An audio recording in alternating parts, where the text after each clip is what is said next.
Sans plus tarder, je commence. J'aimerais commencer avec vous avec une histoire un petit peu particulière, mais vous allez comprendre où je veux en venir. C'est l'histoire d'un homme qui a délaissé Dieu. Il l'a connu pendant un temps, mais il l'a délaissé. Et finalement, il va se balader en forêt parce qu'il aime beaucoup se balader. Donc, il fait sa balade habituelle, il connaît très bien ce sentier. Et puis, il tombe nez à nez avec un ours. L'ours est féroce. Il s'approche devant lui, il se met sur ses pattes arrière et il lui fait comprendre que c'est toi que je vais manger. Alors, l'homme se dit ben, je vais prier Dieu alors. Seigneur, s'il te plaît, viens à mon secours. Qu'est-ce qui se passe? Comment est-ce que je peux faire? Et Dieu lui parle, lui dit, mais tu m'as déçu. Tu m'as laissé. Je ne peux pas venir là comme ça. Tu crois qu'on fait ça comme ça? Eh bien, l'homme réfléchit, il est embêté, il se dit, mais comment est-ce que je peux faire? Et il dit, ah mais alors je sais, bénis l'ours, que lui il puisse te rencontrer et je sais qu'il ne me fera aucun mal.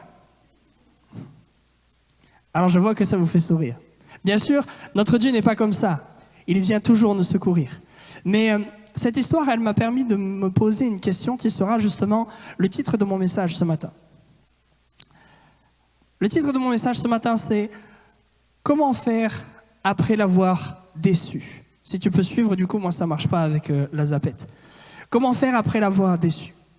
Comment faire? Que faire après avoir déçu son Dieu? Parfois, nous prenons des décisions pour nos vies. Parfois, nous avons certains propos même dans nos bouches. Parfois, nous décevons notre Seigneur et du coup, comment faire après? Peut-être que ce matin, je parle à plusieurs. Peut-être que ce matin, il y avait même certains qui ne voulaient pas venir. Ils ne voulaient pas venir parce qu'ils savent à l'intérieur d'eux qu'ils ont déçu leur père spirituel. Ils savent qu'il y a quelque chose qui ne va pas. Et vous êtes peut-être même dans l'attente de quelque chose, mais vous ne savez pas quoi faire. Parce que vous vous dites, mais j'ai déçu mon Dieu. Peut-être que vous ne vouliez pas venir parce que vous avez honte. Vous n'avez pas envie que ça se sache. Vous êtes complètement perdu et vous ne savez pas quoi faire et vous êtes découragé. Et j'aimerais justement dans un premier temps faire une lecture avec vous qui va illustrer mon message de ce matin. Ce passage, je pense que plusieurs le connaissent, c'est le jour où Pierre, celui qui a dit justement à Jésus, tu es le Christ, le Fils du Dieu vivant. Ce jour où Pierre a déçu son maître, il a déçu son sauveur et il a déçu son ami. Le jour où il l'a renié par 3 fois. Alors je vous invite à ouvrir la parole de Dieu avec moi dans Matthieu chapitre 26 au verset 69.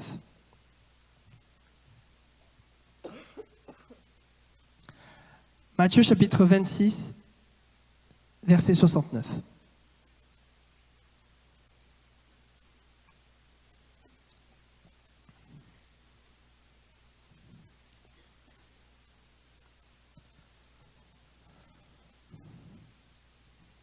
Matthieu chapitre 26, verset 69. Cependant, Pierre était assis dehors dans la cour.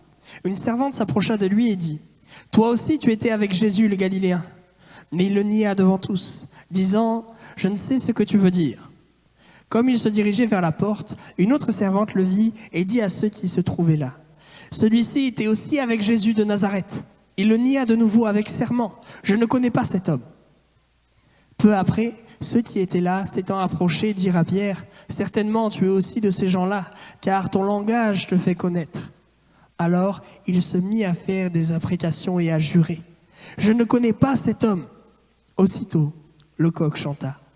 Et Pierre se souvint de la parole que Jésus avait dite. « Avant que le coq chante, tu me renieras 3 fois. » Et étant sorti, il pleura amèrement. Amen. Avant d'aller plus loin dans notre étude, j'aimerais que nous puissions simplement remettre cette histoire dans son contexte.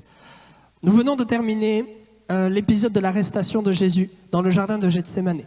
Ensuite, Jésus a été amené dans le Sanhédrin. Il a été amené devant le souverain sacrificateur, Caïphe. Et à ce moment-là, on peut voir que tous les disciples ont laissé Jésus. Jésus était seul. Tout le monde l'avait laissé.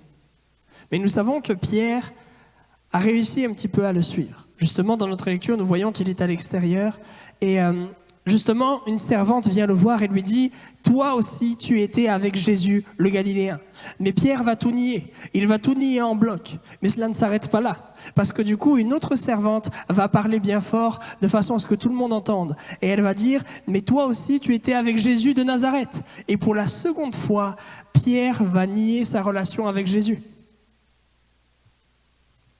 Ensuite, D'autres personnes vont dire, mais on t'a reconnu. Certainement, c'est à cause de ton langage. En gros, Pierre, il faut savoir qu'il est d'une région qui s'appelle la Galilée. Et il avait un accent particulier. C'est comme si finalement on venait nous voir et on vous disait, mais toi, tu es Marseillais parce que tu as un accent. Ou toi, alors, peut-être, tu es Parisien parce que tu as un accent. Ou toi, peut-être, tu viens de tel pays parce que tu as un accent. Eh bien là, c'est pareil pour Pierre.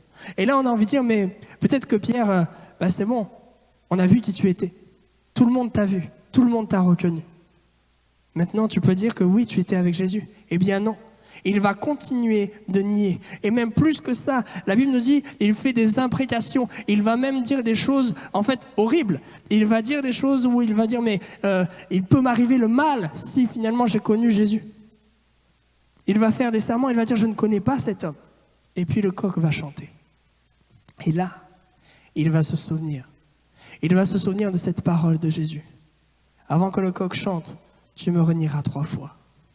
Cette phrase, nous la retrouvons quelques versets plus haut, dans le chapitre 26, où justement, avant d'arriver dans le jardin de Gethsémanée, Jésus dira à ses disciples qu'il sera pour eux une occasion de chute. Et à cause de sa mort. Mais Pierre, il a voulu montrer sa loyauté inégalable. Cependant, Jésus lui annonce et lui dira, mais tu me renieras par 3 fois avant que le coq chante.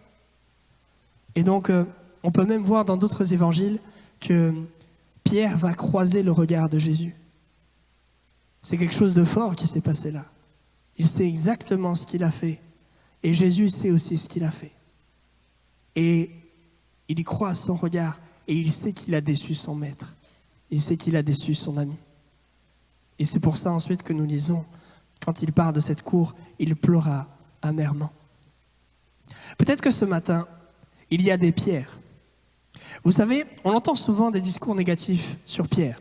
On nous dit, Pierre, c'est celui qui n'a pas eu la foi. Oui, mais c'est le seul disciple qui a réussi à marcher sur l'eau. Pierre, c'est celui qui a coupé l'oreille d'un soldat, c'est vrai. Mais c'est celui qui a suivi Jésus jusque dans cette cour du Sanhédrin. Pierre, il a renié Jésus. Alors oui, c'est vrai. Mais Jésus lui a dit, sur cette pierre, je bâtirai mon église. Peut-être que vous aussi, vous avez tendance à vous voir négativement. Vous avez l'impression, et tous les jours vous dites, mais moi je ne suis pas un bon chrétien. Je ne suis pas un bon mari. Je ne suis pas une bonne épouse. Je ne prie pas assez, je ne lis pas assez ma Bible. Je ne sers pas assez dans mon église. Et j'aimerais commencer ce matin en vous encourageant. J'aimerais vous dire, arrêtez de regarder simplement le négatif. Et si vous regardiez le positif, vous n'êtes pas seulement cette part négative de vous, vous êtes bien plus. Je crois que vous aimez justement les personnes qui sont autour de vous. Vous faites en sorte qu'il y a du bonheur autour de vous. Je pense que vous avez des qualités. Je pense que vous faites en sorte de plaire à votre Dieu le plus possible. Vous voulez plaire aux personnes qui sont autour de vous, à votre famille, à vos enfants. Et je crois que justement, vous êtes de bonnes personnes. Au-delà même de tout ce que vous pouvez penser. Maintenant, j'aimerais vous poser une question. Qu'est-ce qui déçoit notre Dieu ? Comme je vous le disais, il nous arrive de décevoir Dieu. Et ce matin, j'aimerais que l'on voit 3 aspects de nos vies où parfois nous nous manquons. Parfois, nous réalisons qu'il ne fallait pas faire comme ça. Dans un premier temps, les directions que Dieu veut pour nous. Parfois, nous ne voulons pas prendre le chemin que Dieu nous montre. Comme le prophète Jonas. Jonas avait reçu quelque chose de la part de Dieu. Dieu lui a dit, va à la grande ville, va à Ninive. Et là-bas, parle de moi, parle à ce peuple. Et qu'est-ce qu'il a fait, Jonas ? Il est parti dans une autre direction. Il a voulu n'en faire qu'à sa tête. Il est parti vraiment dans la direction opposée. Et puis, il va lui arriver des péripéties. Vous connaissez l'histoire, une tempête, il va se faire avaler par un poisson. Et il va être recraché ensuite au bout de 3 jours. Et finalement, il va aller dans cet endroit. Peut-être que ce matin, il y a des Jonas parmi nous. Des personnes pleines de bonne volonté envers Dieu, mais qui ont du mal avec une seule chose. Et j'ai bien aimé parce que tout à l'heure, Jonathan nous l'a dit. Peut-être que vous avez du mal avec le contrôle. Peut-être que vous avez du mal avec le contrôle. Nous sommes aujourd'hui à l'ère d'un monde où nous avons en fait le contrôle presque sur tout, ne serait-ce qu'avec ce petit appareil. Aujourd'hui, on peut faire plein de choses avec ça. Aujourd'hui, si vous voulez, en fait, vous pourrez faire des virements bancaires. Vous pourrez gérer vos rendez-vous. Vous pourrez vérifier, en fait, si vous pouvez aller faire du sport dans la journée ou pas du tout. Vous pouvez demander à votre aspirateur de se mettre en route. Vous pouvez mettre le chauffage quand vous sortez du travail pour ne pas avoir froid en arrivant à la maison. Vous pouvez aussi, accessoirement, appeler quelqu'un. Si on pousse l'idée plus loin, au-delà même du smartphone, on peut voir que l'homme veut contrôler bien de choses. Il veut même contrôler la vie. Dans certains pays, on peut se rendre compte qu'il y a des personnes qui ne veulent pas passer par le deuil. Alors ce qu'elles vont faire, elles vont cloner leur chien. On a même des personnes, on voit que ça commence à se faire, des personnes qui veulent choisir la génétique de leurs enfants, choisir la couleur de leurs yeux, de leurs cheveux, choisir peut-être même leur sexe. En fait, le monde d'aujourd'hui nous dit une seule et même chose sans arrêt. Tu peux avoir le contrôle. Tu peux avoir le contrôle. Cependant, quand l'homme est au contrôle, ça n'annonce rien de bon. Jonas, il ne voulait pas suivre la direction que Dieu lui avait donnée. Il voulait garder le contrôle et prendre ses propres décisions. Et ce qui est intéressant, comme je vous disais tout à l'heure, c'est que même géographiquement, il est parti à l'opposé. Jésus lui disait d'aller dans un endroit, il a pris réellement la direction opposée. Ensuite, il s'est retrouvé dans un endroit où il ne devait pas être. À aucun moment, Dieu ne voulait qu'il soit sur ce bateau, qui allait justement dans la direction opposée. Et peut-être que vous avez fait la même chose que Jonas. Et Dieu vous a demandé quelque chose. Personnellement, je ne sais pas ce qu'il vous a demandé. Peut-être qu'il vous a demandé de changer de travail. Peut-être que Dieu vous attend quelque part. Peut-être qu'il vous attend dans des études. Peut-être qu'il vous attend dans un service. Peut-être que vous devez aller voir une personne. Peut-être que vous savez depuis plusieurs semaines que vous devez passer un coup de fil. Peut-être que vous devez faire quelque chose que Dieu vous a demandé et vous procrastinez. Peut-être que Dieu vous a demandé, ne serait-ce que prendre position pour une situation. Donnez votre avis parce que c'est important. Et vous savez que ça peut changer le cours de l'histoire. Peut-être que Dieu vous a demandé quelque chose et vous avez pris une autre direction.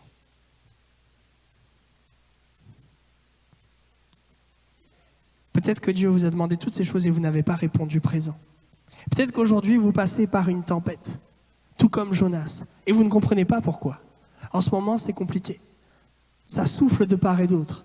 Vous avez envie de dire, mais Seigneur, est-ce que tu es dans mon bateau? Alors bien sûr, je fais une nuance, ce n'est pas systématique, ce n'est pas à chaque fois. Mais peut-être que vous n'êtes tout simplement pas au bon endroit. Vous n'êtes pas là où Dieu vous attend. Alors oui, ça peut paraître intimidant parfois, ou parfois, on n'a tout simplement pas envie. Je crois que Jonas n'avait pas envie. Et puis on le voit après, vers la fin, au niveau du chapitre 4, où justement il va, entre guillemets, permettez-moi l'expression, il va râler envers Dieu en disant « Mais je savais que de toute façon tu allais les sauver, je savais que de toute façon toi tu es toujours miséricordieux. » En fait, il n'avait pas vraiment envie d'aller bénir ces Ninivites. Il ne voulait pas aller les sauver. Mais j'aimerais vous dire quelque chose. Laissez Dieu au contrôle. Vous n'avez qu'à suivre ce qu'il vous dit. Je cite un commentaire que j'ai pu lire. Il y a un avantage quand Dieu parle. Quand nous prenons conscience que Dieu est là et qu'il est en contrôle sur les situations, tout en nous mettant au défi de vivre selon la volonté révélée de Dieu. Je vous rappelle ce verset dans Ésaïe, chapitre 7, verset 14. « Eh bien, le Seigneur lui-même vous donnera un signe. La jeune femme sera enceinte et elle mettra au monde un fils. Elle l'appellera Emmanuel, c'est-à-dire Dieu avec nous. » J'aimerais vous dire quelque chose ce matin.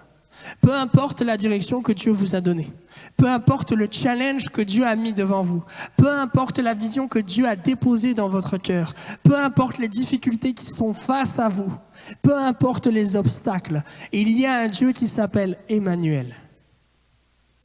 Et il est avec vous. Et ce n'est pas trop tard.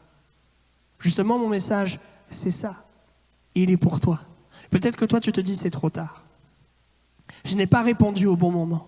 Et maintenant, c'est impossible de revenir en arrière. Alors, je ne connais pas ta situation.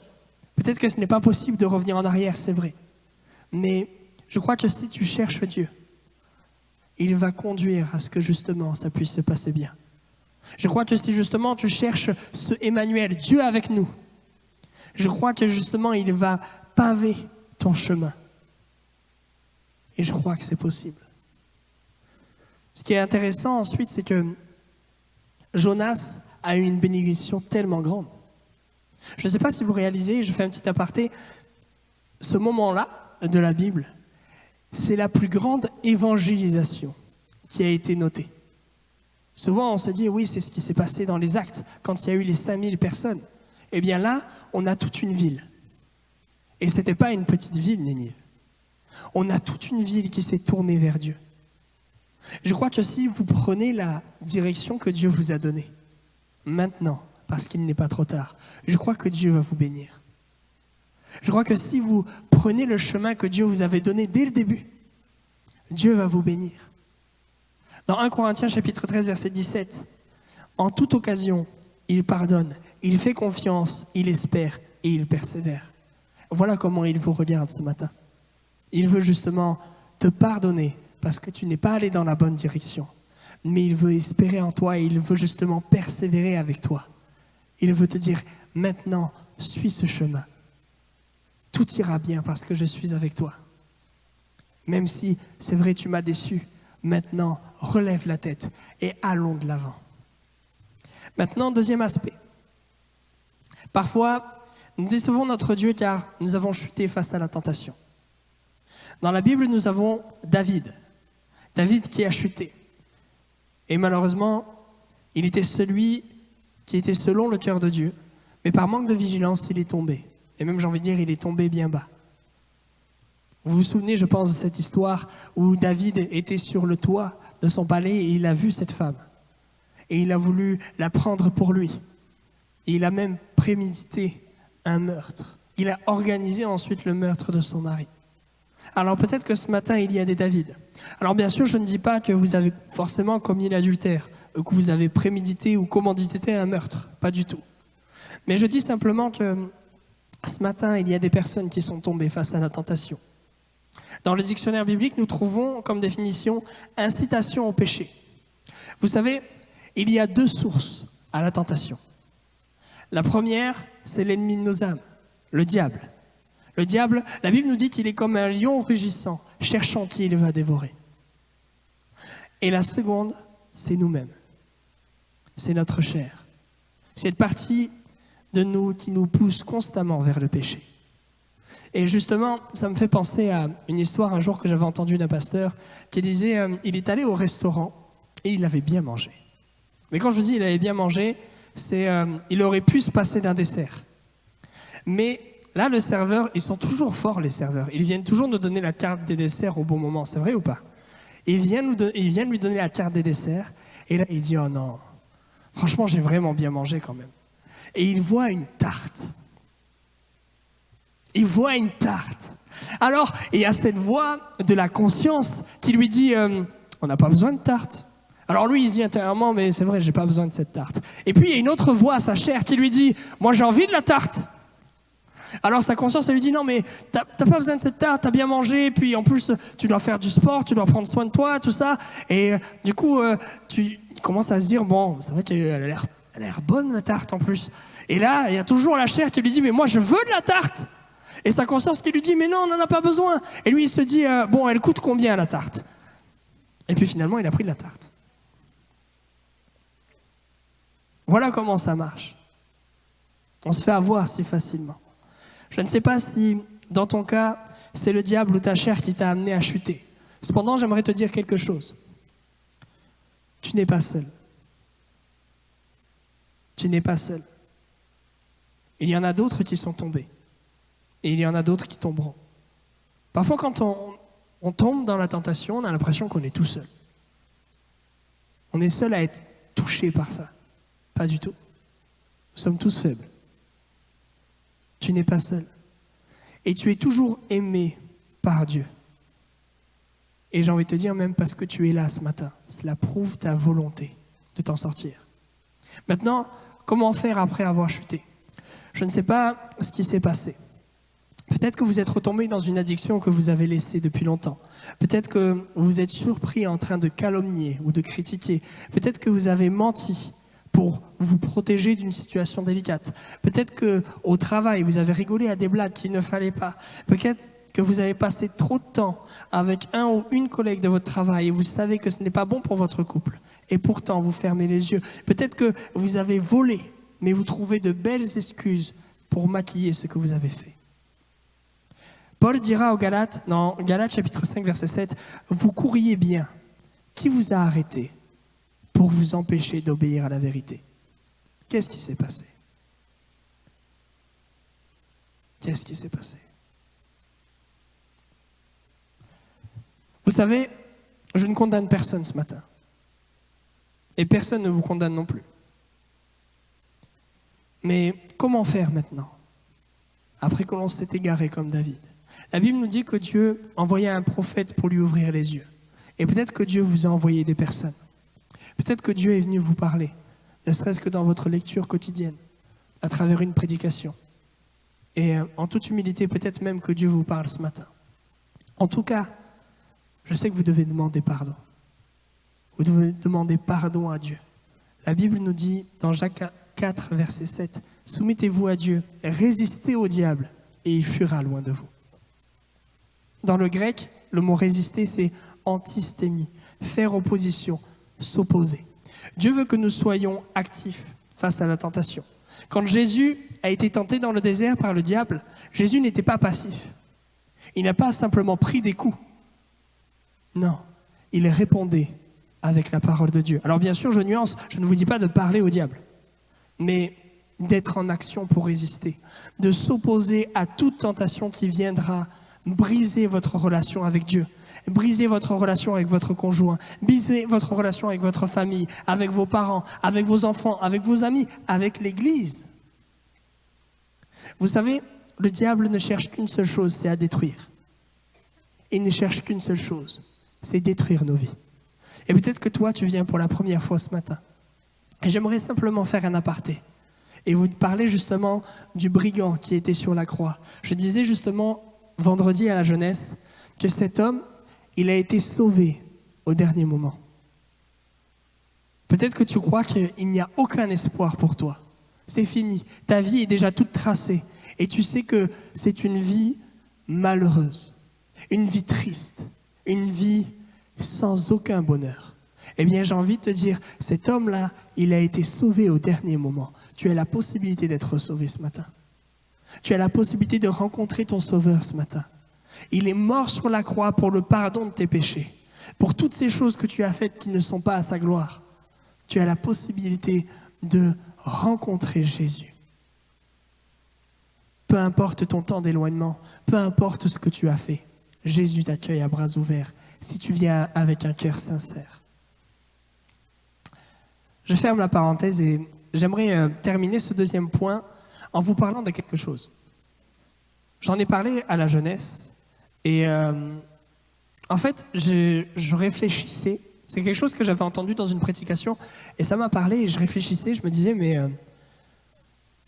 c'est compliqué d'encourager les gens. Je vais vous montrer une petite image. Je vais demander à Sébastien si tu veux venir avec moi, s'il te plaît. En fait, le prédicateur parlait de quelque chose, il disait qu'il était sorti aller voir un match de lutte. Jusque-là, vous me suivez, c'est de la lutte. Donc, on avait un homme qui était au sol et qui était tenu par l'autre. Donc, on ne va pas se mettre au sol, bien sûr, on ne va pas faire de la lutte, ne vous inquiétez pas. Donc, on va se mettre ici, et donc, vas-y, attrape-moi. Et donc, il m'attrape. Et je ne peux plus bouger. Et du coup, il dit, mais ce qui est intéressant, c'est qu'il y a une femme dans le public qui a dit quelque chose, elle a dit, lève-toi! Et ah bon, ben j'y avais pas pensé. Et du coup, il est comme ça là, et elle lui dit lève-toi, elle l'encourage, tout ça. Et lui, il essaye, il peut vraiment pas se lever. Et puis, vous, peut-être que votre vie, elle est comme ça. Vous allez voir votre pasteur, vous allez voir des chrétiens, et il vous dit une seule chose, c'est oui, je t'encourage, le Seigneur va te bénir. Ouais, mais ok, j'avais déjà pensé ça. J'avais déjà pensé à tout ça en fait. Qu'est-ce que tu peux me dire de différent? Comment je peux m'en sortir? Parce que je suis toujours au sol là. Et du coup, j'aimerais appeler Lucas. S'il te plaît. Et normalement, quand Lucas arrive, Sébastien s'en va. Vas-y, tu peux y aller. Merci. Alors, je vous explique. C'est quelque chose de très simple. Merci beaucoup les garçons. Peut-être qu'actuellement tu es au sol. Et c'est compliqué pour toi. Déjà, premièrement, j'aimerais te dire quelque chose. Nous, les pasteurs, et même les chrétiens en général, on n'est pas dans vos vies. On est comme cette femme dans les gradins et on vous encourage. Lève-toi, le Seigneur va te bénir. Et c'est super de faire ça, je ne minimise pas, c'est extraordinaire. On prie pour vous, mais ce n'est pas quelque chose qui va te permettre de te relever. Ce qui va te permettre de te relever, c'est en appelant Jésus. Si tu appelles Jésus là où tu es à terre, parce que l'ennemi t'a amené à terre, parce que ta chair t'a amené à terre, si tu appelles Jésus, là tu vas pouvoir te relever. Même plus que ça. Vous avez vu, Sébastien il est parti, parce que Lucas il est grand. Non, mais quand Jésus viendra, le diable partira et il fuira loin de vous. J'aimerais vraiment vous encourager ce matin. Peut-être que tu as l'impression d'être tout seul et qu'il n'y a que des personnes autour de toi et qui sont loin et qui t'encouragent et qui te disent lève-toi, lève-toi. Et vous êtes comme ça, vous êtes à terre et vous avez l'impression qu'il n'y a aucune possibilité de vous en sortir. Si, c'est possible. Il faut faire venir Jésus là où vous êtes. Il faut faire venir Jésus là où vous êtes. Je vais vous parler maintenant du dernier aspect.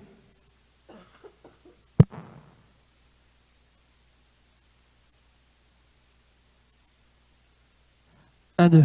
Pour terminer, parlons maintenant du rejet des autres. Parfois, nous décevons Dieu parce que nous rejetons les autres. La Bible nous parle à plusieurs reprises du rejet de l'autre. On va critiquer Jésus parce qu'il va manger avec des personnes de mauvaise vie. On va critiquer Jésus parce qu'il va toucher un lépreux. On va critiquer Jésus parce qu'il aime les Samaritains. On va critiquer Jésus parce qu'il a laissé cette femme lui laver les pieds. Cette femme qui était connue pour avoir une mauvaise vie. Paul va reprendre Pierre pour son attitude de rejet avec les chrétiens qui étaient non-juifs. Je vous rappelle rapidement cette histoire. On a Pierre qui est dans une église. Et il est entouré justement de non-juifs qui sont devenus chrétiens. Et il va manger tous les jours avec eux. Cependant, il nous a dit qu'un jour, c'est dans l'épître aux Galates, si vous voulez justement relire cette histoire, il nous a dit qu'un jour, des gens de Jérusalem, donc des juifs, sont venus dans cette église. Et qu'est-ce que Pierre a fait? Il a arrêté de manger avec les non-juifs. Et il les a rejetés. Et Paul est venu le voir pour le reprendre. Il lui a dit que ce n'était pas bien ce qu'il faisait. Et puis, nous avons aussi notre lecture. Pierre qui a renié Jésus à cause, j'ai envie de dire, de la pression du groupe. Toutes ces personnes qui étaient là autour de lui et qui étaient en train de l'épier. Je crois que le rejet, c'est quelque chose qui fait du mal, j'ai envie de dire, premièrement à l'Église, aux racines même de l'Église. Dans Romains chapitre 15, verset 7, il nous est dit, accueillez-vous donc les uns les autres comme Christ vous a accueillis pour la gloire de Dieu. Je ne sais pas si vous avez déjà rejeté quelqu'un. Peut-être que vous avez déjà rejeté quelqu'un et pour vous, c'était légitime. Vous aviez raison de rejeter cette personne. Peut-être que vous avez rejeté cette personne parce qu'elle était pécheresse. Peut-être que vous l'avez rejetée à cause de sa culture. Peut-être que vous l'avez rejetée parce que vous n'avez pas les mêmes idées sur certains versets. Peut-être que vous l'avez rejetée parce que vous n'avez pas la même religion. Peut-être que vous l'avez rejetée parce que sa tête ne lui revenait pas vraiment. Vous savez, Dieu, on peut voir que Jésus vraiment a accueilli tout le monde. Les pécheurs, il les prenait avec lui, il mangeait avec eux. Les pharisiens, il est allé manger avec il est allé manger avec Simon, alors qu'il ne voyait pas Dieu de la même façon. Il est allé justement avec tout le monde, les personnes qui étaient au plus bas dans la société. Et ce qui est intéressant, je le disais encore dernièrement à la jeunesse, c'est Paul aussi. Paul a réussi à parler à tout le monde. Paul, il a parlé à toutes ces personnes qui étaient lambda. Il est allé aussi au Sanhédrin, il a parlé à ces hautes personnes de la religion juive. Il est allé aussi parler à un gouverneur romain. Et cela a même amené à parler à César. Je crois que nous tous, nous devons être comme ça. Nous devons parler à tout le monde. Nous devons accueillir tout le monde. Et je crois que nous sommes une église comme ça. Une église qui peut accueillir toutes les personnes. On aime justement dire à la jeunesse, quand tu viens à la jeunesse, tu viens comme à la maison. Eh bien, je crois que cette église est une maison qui accueille. Une église qui accueille tout le monde. Je vais demander aux musiciens, du moins en tout cas aux pianistes, si tu veux bien revenir, même les musiciens, oui, pour remonter s'il vous plaît. J'aimerais simplement finir sur ce point en vous disant, je ne sais pas si votre rejet est conscient ou inconscient, mais je vous invite à lire ce passage. Et personnellement, je me l'approprie à moi-même. Galates chapitre 3, verset 28. Il n'y a plus ni juif, ni grec. Il n'y a plus ni esclave, ni libre. Il n'y a plus ni homme, ni femme, car vous êtes un en Jésus-Christ. Je crois que nous pouvons être cette famille qui accueille tout le monde. Cette famille qui est remplie justement d'humilité. Parce que je crois que pour ne pas rejeter les autres, il faut être rempli d'humilité. La Bible nous dit de regarder les autres comme étant au-dessus de nous. Personnellement, je ne sais pas si moi-même déjà je le fais. Mais du coup, j'aimerais le faire davantage. Est-ce que vous aussi vous le faites? Et j'aimerais finir sur ce point en vous disant, peut-être que tu souffres du rejet. Peut-être que tu souffres du rejet dans ton église, dans ta famille, dans ton travail ou dans tes études. Eh bien, on a l'habitude de dire justement à la jeunesse, si tu te sens rejeté, alors va voir les autres qui sont seuls comme toi. Va voir ceux aussi qui se sentent rejetés et va les accueillir. Accueille. Va voir les autres. Peut-être juste un simple bonjour. Peut-être juste un « comment vas-tu » Moi, pour briser la glace, j'aime bien demander aux gens ce qu'ils font dans la vie. Qu'est-ce que tu fais dans la vie? Et ça entame la discussion. Si justement tu te sens rejeté et que tu te sens seul, va voir les autres et accueille-les. Et ça va produire en vous un bien énorme. Un bien énorme. Pour conclure, comment faire après avoir déçu son Dieu? Je ne sais pas si tu es dans ce cas-là aujourd'hui. En tout cas, je t'invite à revenir vers ton Dieu. Souvent, et c'est la raison pour laquelle j'ai écrit ce message, quand on a l'impression d'avoir déçu Dieu, on s'éloigne de lui davantage. Parce qu'on sait que on est sale. On sait qu'on n'est pas digne de venir devant lui. On a peur d'être hypocrite. Eh bien, j'ai envie de dire, allez au-delà même de cette pensée. Si justement vous avez déçu votre Dieu, approchez-vous de lui, dès maintenant. Dans 1 Jean chapitre 1, verset 9, si nous confessons nos péchés, il est fidèle et juste pour nous les pardonner et pour nous purifier de toute iniquité. Ésaïe 43, verset 25. C'est moi qui efface tes transgressions pour l'amour de moi, et je ne me souviendrai plus de tes péchés. J'aimerais que nous puissions simplement fermer les yeux ce matin. Et si tu ne te sens pas concerné, j'aimerais que tu puisses simplement fermer les yeux par respect pour les autres. Que chacun d'entre nous puissions fermer les yeux. Et comme je vous disais tout à l'heure, je ne sais pas si c'est votre cas. Je ne sais pas si vous avez déçu votre Dieu, peut-être dans la semaine, peut-être les derniers jours qui étaient là, peut-être ce mois-ci. Je ne sais pas dans quel état vous êtes. Je ne sais pas si vous avez... Je ne sais pas si vous avez pris une autre direction que Dieu vous avait donnée. Je ne sais pas si vous êtes tombé dans de la tentation. Et je ne sais pas si vous rejetez les autres. Mais ce matin, vous avez la possibilité de revenir vers votre Dieu. On garde bien les yeux fermés. Et si justement tu veux revenir vers ton Dieu ce matin, je t'invite simplement à lever ta main à ta place. On n'est pas là pour se juger, on est là pour s'encourager. Je t'invite simplement à lever ta main à ta place et il y a des mains qui se lèvent. On ne se regarde pas à droite et à gauche.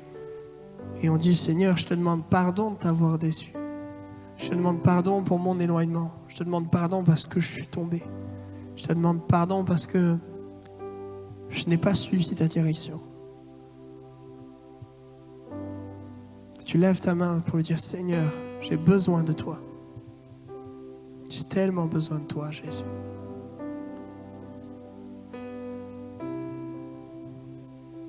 Seigneur, je vais te prier pour ces mains qui se sont levées. Je vais te prier pour ces cœurs qui sont là devant toi et qui te disent, Jésus, j'ai tellement besoin de toi. Je te demande pardon parce que je t'ai déçu. Je te demande pardon parce que je ne t'ai pas écouté. Je n'ai pas suivi cette direction. Je n'ai pas suivi ton chemin. Je te demande pardon parce que je suis tombé. J'ai chuté. Je te demande pardon parce que je rejette des personnes autour de moi. Seigneur, viens bénir ces personnes. Viens les prendre dans tes bras d'amour. Qu'au nom de Jésus, maintenant, ils puissent sentir ta présence. Et que le Seigneur, maintenant, il puisse réaliser qu'il n'y a plus rien entre toi et eux. Que le Seigneur, maintenant, ils sont de nouveau proches de toi. Au nom de Jésus. Amen.